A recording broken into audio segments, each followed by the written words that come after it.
Good afternoon, everybody. Good afternoon. Happy Monday.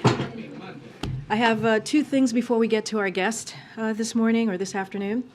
Today, the President and First Lady will honor the 2023 Teachers of the Year from state and territories across the United States for their excellence in teaching and commitment to students' learning. This year's National Teacher of the Year is Mrs. Rebecca Peterson, a mathematics teacher from Tulsa, Oklahoma. As a classroom teacher for more than 30 years, the First Lady is proud to continue this tradition of celebrating Teachers of the Year for their excellence in teaching and commitment to students' learning. From day one, the Biden-Harris administration has been committed to celebrating and elevating the teaching profession and taking comprehensive actions to increase teacher pay, improve working conditions, and develop high-quality pathways into the teaching profession. And given that commitment, it bears noting that right now, Speaker McCarthy is demanding we slash education from funding by 22%. And if we don't, he's threatening he will throw the United States into default and tank the economy. That's the equivalent of cutting up to 60,000 teaching jobs, affecting 25 million children, and it would mean as many as 7.5 million children with disabilities could face reduced support.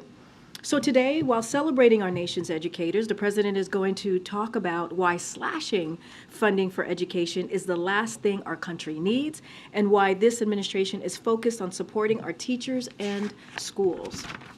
Also today, the President shared that Domestic Policy Advisor Ambassador Susan Rice will depart the White House late next month. Susan has served at the highest levels of government for the last 3 Democratic administrations.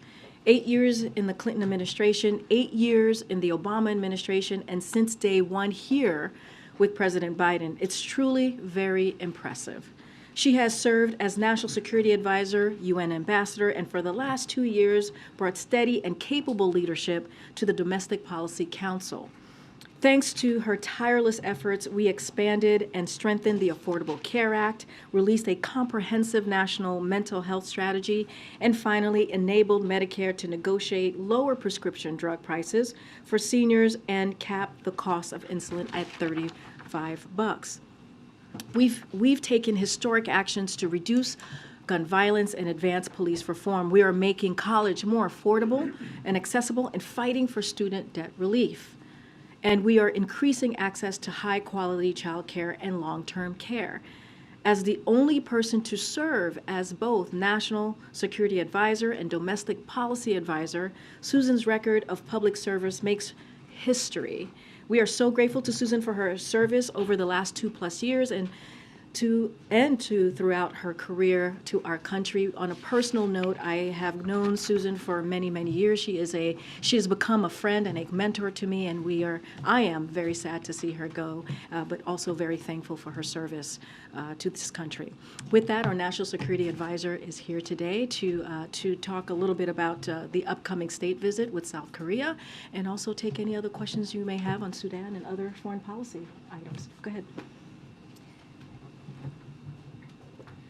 Thank you, Karine, and good to be with you guys today. And let me start by echoing what Karine just said. I'm also very sad to see Susan go, although we still have a few more weeks with her, and really grateful for having had the opportunity to serve with her in this administration, in this White House, as well as in the previous administration as well.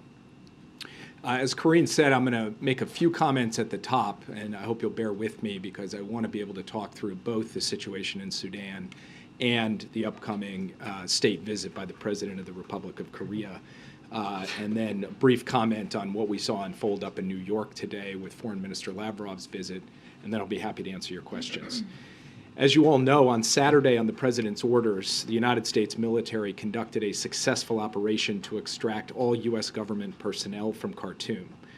We are proud of the extraordinary commitment of our embassy staff, who performed their duties with courage and professionalism, and we are grateful for the unmatched skill of our service members who successfully brought them to safety. We thank Djibouti, Ethiopia, and Saudi Arabia, each of which were critical to the success of our operation. At the President's direction, we are actively facilitating the departure of American citizens who want to leave Sudan, as the State Department has been urging them to do for years. we have deployed U.S. intelligence, surveillance, and reconnaissance assets to support land evacuation routes, which Americans are using, and we're moving naval assets within the region to provide support.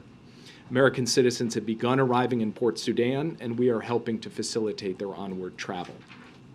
We're also supporting the efforts of our partners and allies, including local partners, to evacuate or otherwise ensure the safety of their people.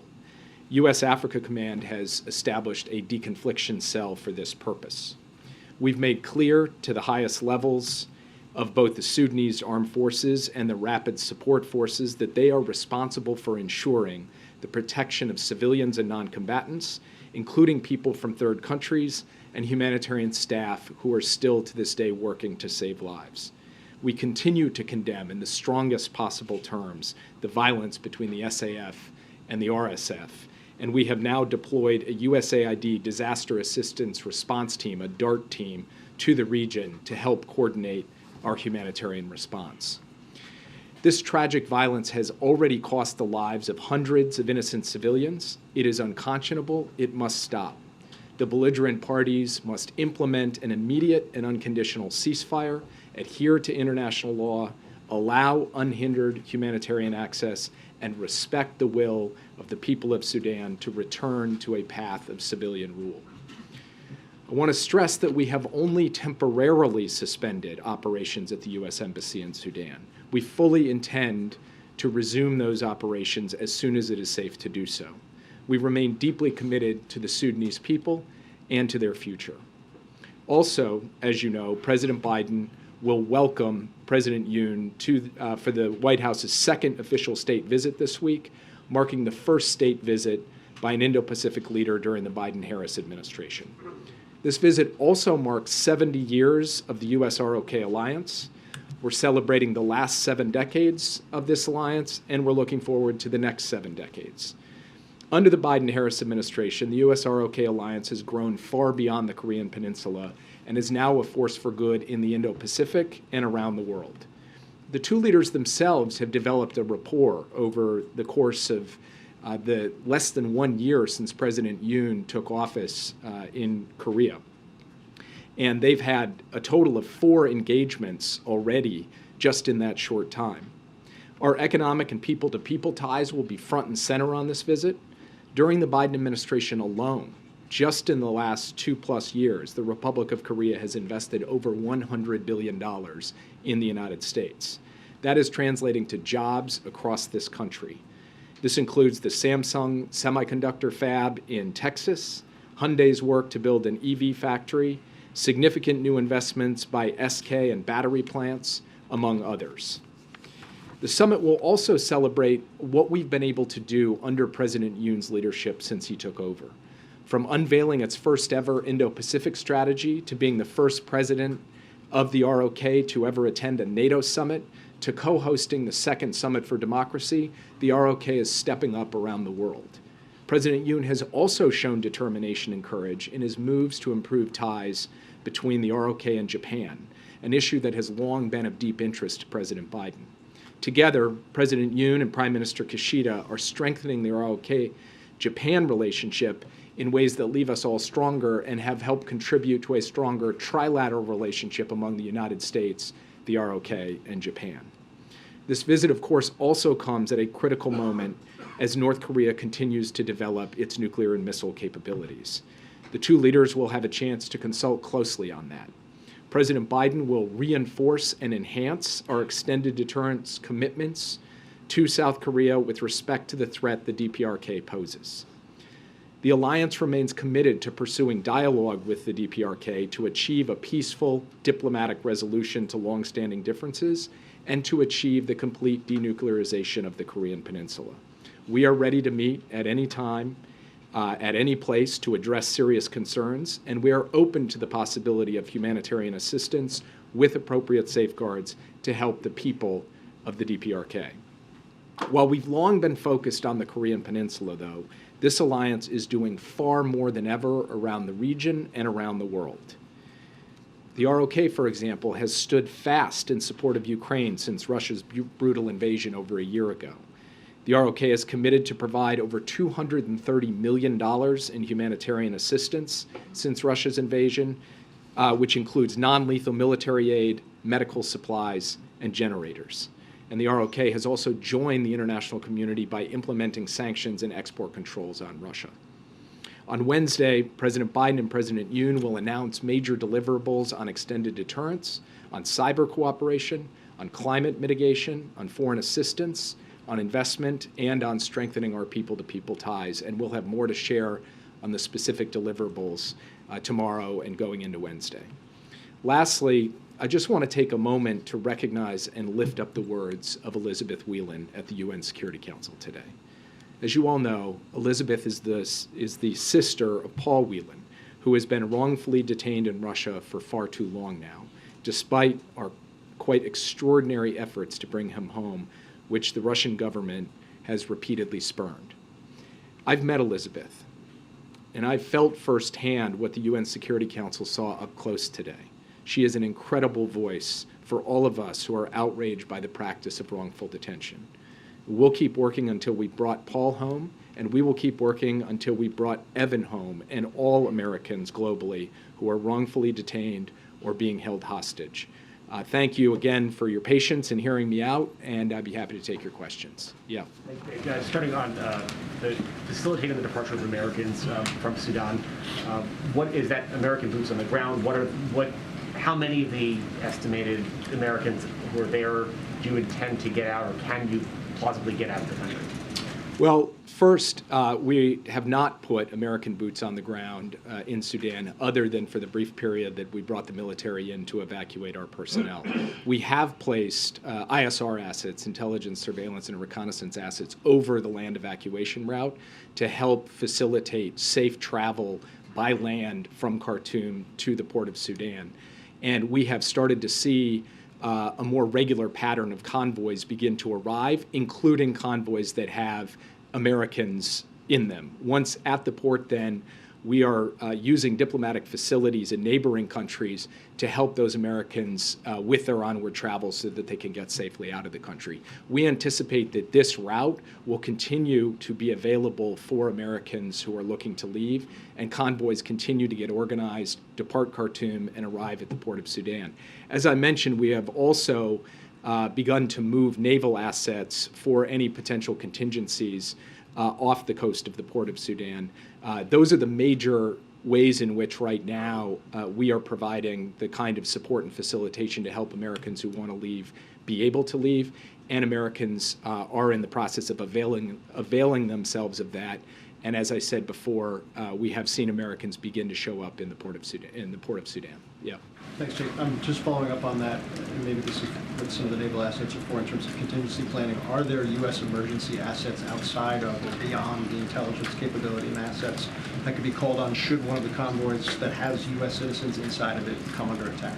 So I don't want to speculate about a particular contingency, but I will say this. The president, immediately after the outbreak of violence several days ago, did order the deployment of capabilities to the region to be able to deal with any number of contingencies. Some of those capabilities were used to be able to get the personnel from our embassy, and the military has walked through the specifics of that. Capabilities in countries near Sudan remain available at the president's disposal should they become necessary. We don't at the moment have any plans to put those to use, but we are prepared for a range of contingencies, and the naval assets will add to that, but that is not the sum total of what we have available in the region should it be necessary. Yeah. Thank you, Victor. I know what was a busy weekend for you. You say the U.S. is temporarily pulled out of Sudan and will return when it's safe to do so. Who is responsible for the safety or the security of the U.S. Embassy right now? And curious if you'd respond to the charges over the weekend that, in essence, the Biden administration now has lost 2 U.S. embassies during the president's term. And then I've got another on Lavrov, if you don't mind. Go ahead. Well, so first, what I would say about the question of security at the embassy compound outside Khartoum is that I don't want to get into specifics on how it is that we are taking steps to ensure its continued security, only to say that we had a contingency plan in place. We are now executing that contingency plan. That can't guarantee, obviously, the security of the embassy, but we believe that we have put steps in place to be able to protect that compound in the days and weeks ahead, and that we do intend to resume operations as soon as we are capable of doing so. I'm not sure what you mean by a charge about, quote unquote, losing embassies. The broader diplomatic community, including the entire United Nations community in Khartoum, has closed down. In Sudan, diplomatic personnel from allies and partners around the world are being evacuated. And of course, the United States has evacuated its personnel. This happens from time to time, and if you look back over the course of months and years, you see military-assisted departures from embassies. You see, in some cases, non-combatant evacuation operations. That's in the nature of having 270 total diplomatic posts around the world. There will be times when the conditions are not conducive to sustaining operations in all 270 at the same time. But our goal, as I said before, is to be able to resume operations in Khartoum as soon as we are capable of doing so. The Russian foreign minister, when he came to New York, is apparently upset that visas were not issued to Russian journalists to accompany him. Was that done in response to the detention of Evan Gershkovich?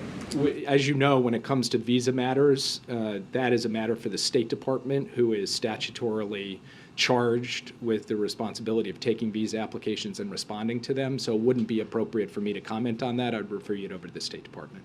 Yeah. Just as you're talking about contingencies for Sudan, will the U.S. at any point be willing to send peacekeeping troops to the country? I don't have any plans or announcements to make about the United States deploying peacekeepers to Sudan, to putting American boots on the ground to try to keep the peace in Sudan. That is not presently in contemplation. I don't expect it will be. Sorry, quick follow-up there. Can you lay out any of the contingencies beyond the deployment of naval assets? Just anything you can talk about. What do you mean by? Sorry, can you talk about any of the contingencies that you just were referring to? So look, I'm not going to speculate about things that haven't happened. All I'm saying is that when it comes to being able to respond in extremis, should we feel we need to do so to protect the security of our people who may be coming under threat, the United States has the kinds of assets and capabilities necessary to be able to do that. But from our perspective right now, we believe that the current course that we are on, which is to continue to try to facilitate and support this land evacuation route, is the best way for us to proceed. Again, that involves a set of ISR assets. It does not currently involve U.S. forces on the ground. Yeah. Jake, you just mentioned that you are seeing more Americans arriving at the port of Sudan, but it seems that last night and over the weekend, the State Department was warning Americans to be cautious of private convoys because they were too dangerous headed in that direction. So did something shift there because of the assets that have been put in place, and is the message now it would be safe to travel to the port? So we are very clear-eyed about this. There are risks with any potential option. There were risks when we flew helicopters in to get our people out. So we're not saying anything is an ironclad safe option, and it would be wrong of us to tell Americans, oh, you got nothing at all to be concerned about. There's obviously fighting happening in this country, and whether it's trying to leave by air or by ground or shelter in place, all of them bring risks with them. So we are communicating risks quite clearly and quite directly to people, as we have communicated risks over more than a decade to tell Americans not to travel to Sudan in the first place and to leave Sudan if they were there. But what we are also saying is that for those Americans who are interested in joining a convoy, we have been providing information about how they can do that. And then, as I mentioned before, we are now providing some degree of overwatch to try and ensure that these convoys can arrive safely. We have seen a number of them now arrive safely. We have seen Americans among those convoys. And so we are going to be very clear with Americans both about the risks and about the available options to them, and we will continue to stay in close communication with those Americans who we have contact information from, and the State Department is doing that on a day-to-day basis. in some cases on an hour-to-hour basis, we remain available to any American in Sudan who is looking for support and guidance from the U.S. Can you provide any update just on even the hope or possibility of a ceasefire, where negotiations stand? I know the U.S. is still in touch with generals on both of the warring sides. Is there any role the White House and the President has played in those talks? Anything you can share on that front?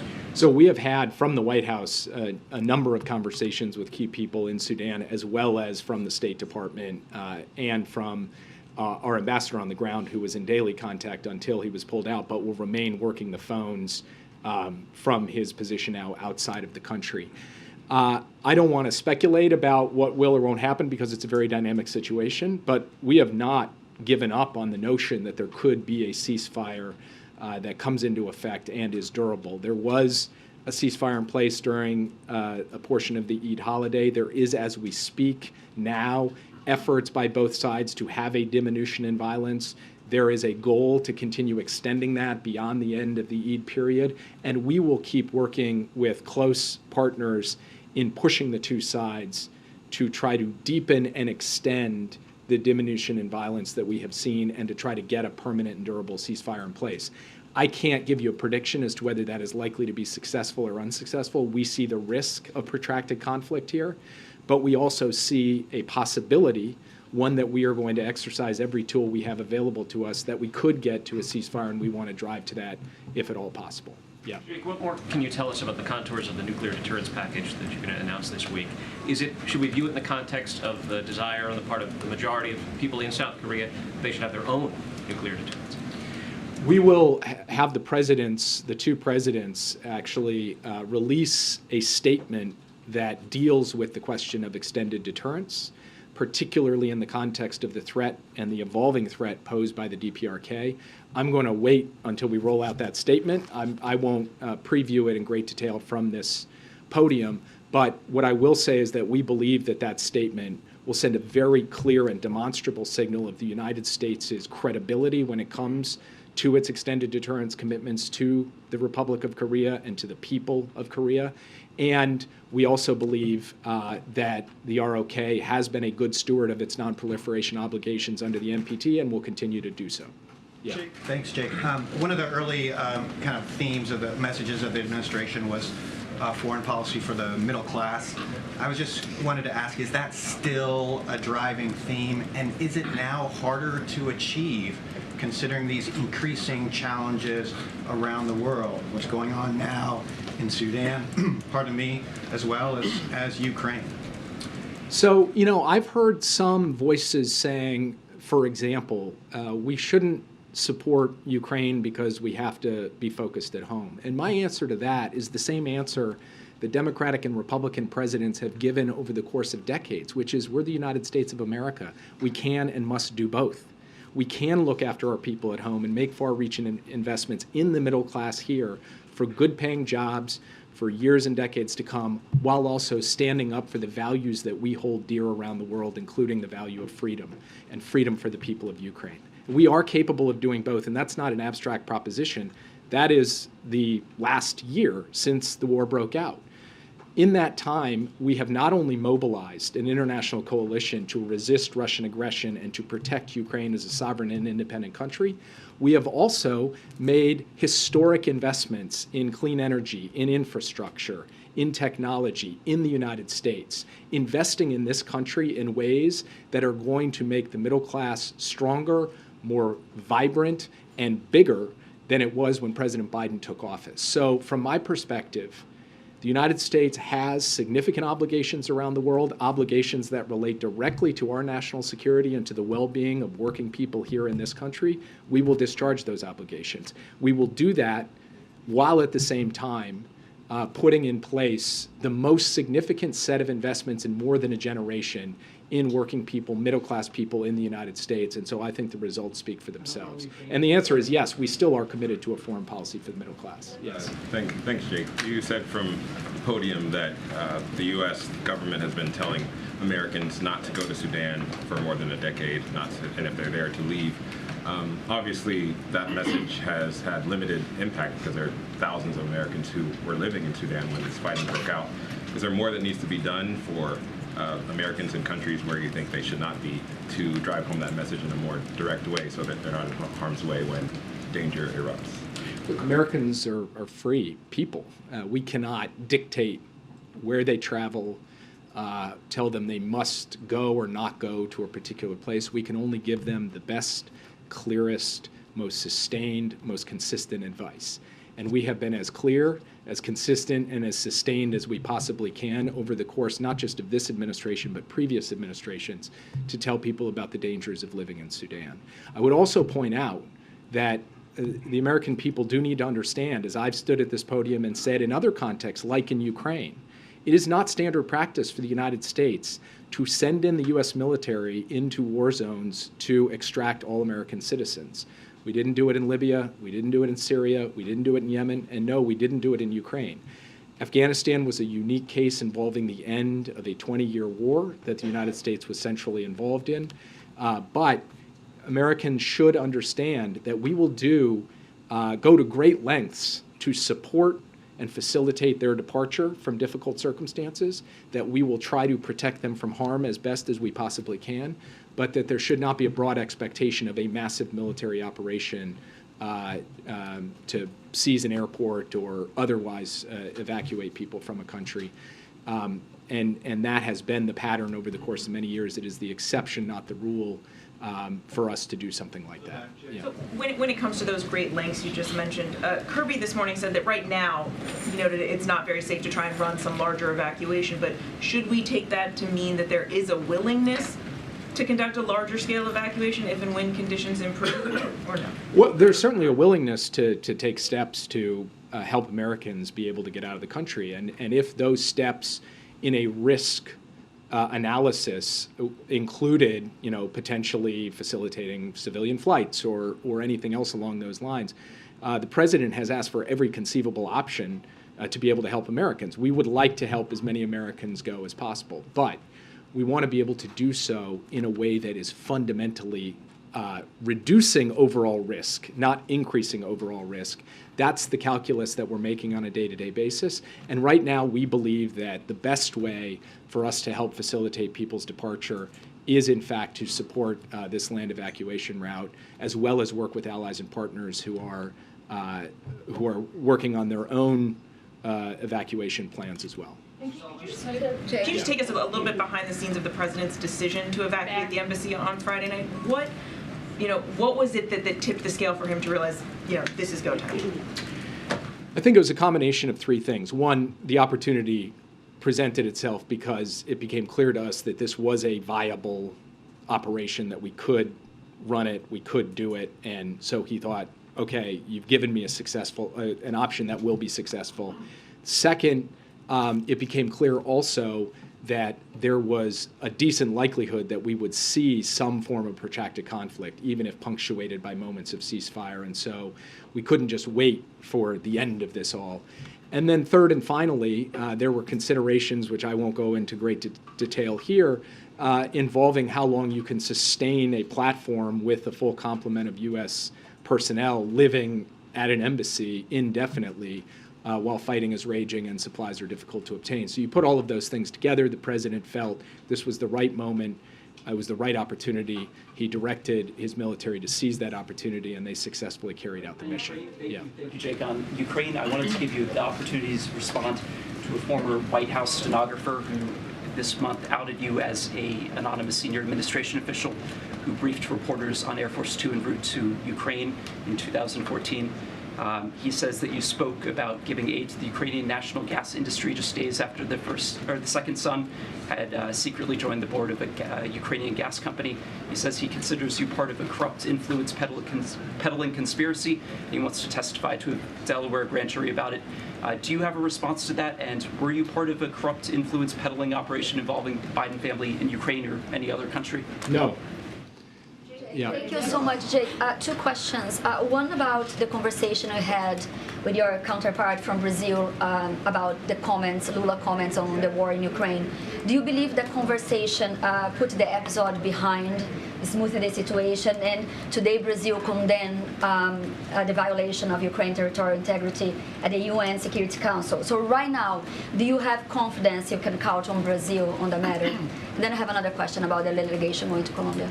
I had a good conversation with my Brazilian counterpart, Ambassador Amorim. We covered a wide range of issues, including Ukraine, and including some of the public comments that we had seen. It was constructive. It was detailed. We agreed we were going to follow up and have a further, longer strategic conversation about the full range of issues that the U.S. and Brazil both face around the world, and I'll leave it at that for now. But I do have confidence in the fundamental underlying strength of the U.S.-Brazil relationship.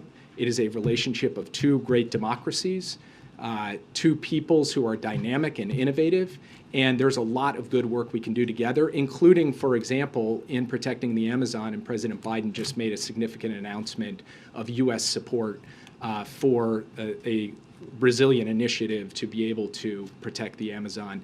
That's the kind of thing that we should build on, even as we take on these difficult geopolitical challenges together as well. Yeah. Yeah, quick question. Sorry, is that we're both in the same line? Yeah, go for it and then. Okay, thanks. Okay, thank you. Going to the state visit, is the question of South Korea contributing to Ukrainian ammunition supplies going to be part of the something they'll discuss, whether that's via the U.S. or directly to Ukraine? Thank you. Well, I will disappoint you by saying that I'm not going to get into the private conversations that they will have about Ukraine. Obviously, Ukraine is going to be an important topic of conversation. The president will thank President Yoon for the $230 million in non-lethal assistance they have given, the support on sanctions and export controls, and then they will have a chance to talk about the military situation on the ground there. But I'm not going to go further or get ahead of the president in terms of that conversation that will take place when President Yoon and he meet here at the White House on Wednesday. Yeah, I'll take, and then I'll call it a day. So. Thank you, Jack. I appreciate congratulate you on the 70th anniversary of the U.S. and South Korea alliance. And the South Korean people are excited about what gift President Yoon will bring from this summit. So what would be the surprising agreement between President Yoon and President Biden? What kind well, of if I told you about the surprising agreement, then it wouldn't be a surprise anymore. So, no, I don't. Look, actually, I don't. We're not going to spring something on the world or on the American people or on the Korean people. I think the Korean and the American people are expecting to see a summit in which there are tangible deliverables in the security space, and we will have deliverables related to extended deterrence in the economic space, and there will be announcements of significant investments in the people-to-people space, and you will see announcements in that regard as well. And then they expect the two presidents to cover issues related to the big topics of the day, from the war in Ukraine to the climate crisis. And so I think this summit is going to meet the very high expectations that both publics have from it, and they're right to have high expectations because we are reaching a new level in strength of the U.S.-ROK alliance. I think that will be on full display when President Yoon is here on Wednesday, and we are very much looking forward to laying out the full suite of achievements and outcomes from this summit on Wednesday. And I will not further steal the thunder from the president, either this president or the ROK president, before doing that on Wednesday. Russia mentioned the possibility of sending more than 10,000 North Korean troops to the Donbass. How can you say about this? North Korea's troops, special forces to Donbass, Ukraine. So how are you going to say about this? I mean, our position is that there should not be Russian forces on sovereign Ukrainian territory, and there shouldn't be forces of any other hostile country on sovereign Ukrainian territory either, and that position is clear and unequivocal, shared between the U.S., the ROK, and every country that has voted to condemn this brutal, illegal war of aggression being perpetrated by Russia against Ukraine. Thank you, guys. Why did the documents breach go undetected for so long? I think the pool has to gather. Oh, it's open press. Okay. All right. Well, I guess you guys can go gather if you choose to do. Real quick, the president's been under some calls to now sit down with House Speaker Kevin McCarthy now that he has released the outlines of his plan on the debt limit. Why is now the time for the president to actually speak to the Speaker and begin substantive negotiations? So here's the thing, Zeke. Look, we've been very clear. We're not going to negotiate over avoiding default. We've been very clear about that. The administration is going to have a conversation with leaders over the budget, over the spending cuts. We've been very clear about that, and we have said that from the beginning of this process. That look, we'll have that conversation. But when it comes to default, when it comes to their constitutional duty, that is something that they can do today.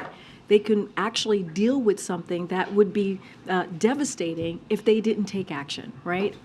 Now, when it comes to what we have seen them put forward, 22% cut on education, on veterans, on Meals on Wheels, on food safety, on law enforcement, all of those things are devastating to workers, seniors, to our children, to working families, and clearly they showed us what their value were. But what they have done is they have put those two things together, the debt ceiling and spending cuts, and we have always been very clear, Zeke. We have been very, very clear. We are not going to negotiate when it comes to the full faith and credit of this nation, and they are holding that hostage currently. They're holding the economy hostage, and so look, they have to. We're not negotiating over that, and they have to avoid default. It's very clear. It's very clear. They need to make sure that we're not put in a situation where our economy could be put at risk. And again, been very clear about that. I know we have to. I think we have to. Yeah, you have to leave now if you want to cover. And I'll go for another. I think once he starts speaking, we have to end. So I'll go for a couple more minutes. Go ahead. Thank you, Karine. We saw the Michael decision, and so I wanted to. So we saw the statement from the president, of course, over the weekend as well. Just going forward, as that case makes its way through the courts, what more can we expect to see from the White House and from the president, of course, the VP? So look. So the one thing that really want to make sure that the American people understand that MIFA Prestone is very much remains available while we continue the fight in courts, and that's what we're committed to do. We've said this over and over again. This administration, the Biden-Harris administration, is going to continue to fight for women's rights. We're going to continue to fight for the FDA to have the right to make these medical decisions, to make these evidence-based decisions, and so that's what we saw. That's what the judgment really preventing the lower court decision from going into effect, which is incredibly important. But we are going to continue to fight, and we're going to continue to call on Congress to codify Roe. And that is something that you saw in the president's statement, something that you've heard from the president many times. Again, the fight continues. We're going to continue to fight for millions of women who are across the country, and that will not stop. So just a specific question on that. A lot of retail pharmacies, the pharmacy chains around the country are going through this certification process to keep the pill available, or even in some situations make the pill available for the first time. Can you give us an update on where things stand? Is the White House working with HHS, because that regulatory change was proposed in January? Is there any update on that? Because I don't have an update. That is something that HHS can speak to much more directly. What I can say from here is that we believe that we will prevail in the courts. We believe that the law is on our side, and we're going to continue to fight for millions of women across the country. Go ahead, Joey. Yeah, thanks, Karine. I want to follow up on what Zeke asked there. Senator Klobuchar on CNN yesterday said that President Biden should sit down and negotiate with the Speaker on the budget, but also made clear that the spending cuts and should not be tied to the debt ceiling. And so would President Biden sit down with McCarthy to debate, to negotiate their different budget proposals, or what is the position? So I want to be very clear here. The House Republicans' position is unless the president and the Senate agree to their entire agenda, that they're going to default and crash the economy, and that is dangerous. That is something that we're going to continue to call out, and it is unreasonable to do. We have been very clear. There will not be any negotiation around the debt ceiling. right? This is something that is their constitutional duty to do. They've done it 3 times. You've heard me say it over and over again. They did it 3 times in the last administration, and they should do it now. And look, you know, every Republican that votes for this bill that Speaker McCarthy and MAGA Republicans have put forth, they're voting for cutting costs on veterans. They're voting for cutting costs on education. I just laid out at the top of the briefing what that would mean. 60,000. I mentioned 60,000 teachers. I mentioned how many kids it would affect. And so that's what they would be voting for, against those things that American families need. And we're talking about programs that they need to meet ends meet. And so we've been very, very clear. It is unreasonable to put forth what they did last week. It is cruel. That piece of legislation is cruel. And so they need to really make sure that that we don't go into default, and that's what they're asking to do. They're asking to hold our economy hostage and go into default, and that's something that we're going to continue to call out. Now, last week you didn't seem to rule out the possibility, though, of President Biden sitting down with McCarthy at some point. Is that something you're open to? So look, again, House Republicans must avoid default, been very clear, and that is within their power to do at any moment. That is within their power to do at any moment.